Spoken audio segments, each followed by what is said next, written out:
এক দিদি একটি সুন্দর গল্প শোনাচ্ছিলেন, তো গল্পটা শুনে মনে হলো তোমাদের সঙ্গে শেয়ার করা যাক।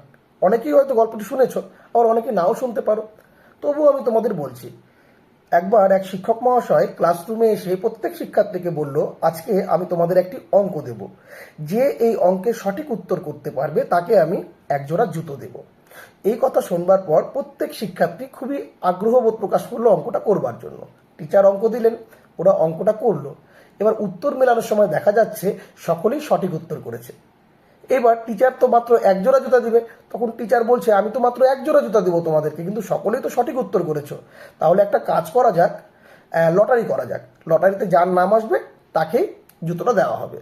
তখন প্রত্যেক শিক্ষার্থী বলল, ঠিক আছে। তো সকলেই সবার নাম এবং রোল নাম্বার চিরকুটে লিখে একটি বক্সে রেখে দিল। তারপরে টিচার সেই বক্স থেকে একটি চিরকুট তুললো।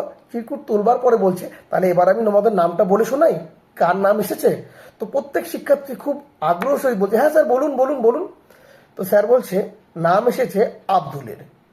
তো সকলেই খুশি এবং হাততালিতে সম্বর্ধনা জানাচ্ছে আব্দুলকে, যে আব্দুল জুতোটা পাবে।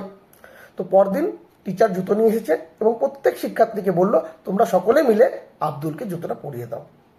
এইবার টুইস্ট। এইবার টিচার সেই আব্দুলকে জুতা দেওয়ার বিষয়টিকে আলোচনা করছে, এবং যখন আলোচনা করছে তখন তিনি ঝরঝর করে কাঁদছেন, রীতিমতো কাঁদছেন। তো টিচার, শিক্ষার্থীরা জিজ্ঞেস করছে, কি ব্যাপার স্যার, আপনি কাঁদছেন কেন? বলছে যে এই ক্লাসরুমে একমাত্র একজন ছাত্রই খালি পায়ে প্রত্যেক দিন আসতো ক্লাস করতে এবং সেভাবেই চলে যেত, যার নাম ছিল আব্দুল।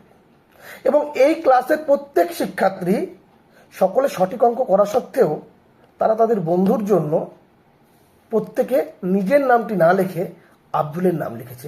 এই ব্যাপারটি আমার কাছে যথেষ্ট আকর্ষণীয় লেগেছে এবং খুব ভালো লেগেছে। এবং একজন বন্ধুর প্রতি তোমাদের সহানুভূতি দেখে সত্যিই আমরা অনুপ্রাণিত হয়েছি। এই জন্য আমার খুব ভালো লাগছে, এই জন্যই আমার চোখে জল। আর এই আব্দুল অন্য কেউ নয়, আমাদের দেশের প্রাক্তন রাষ্ট্রপতি APJ আব্দুল কালাম।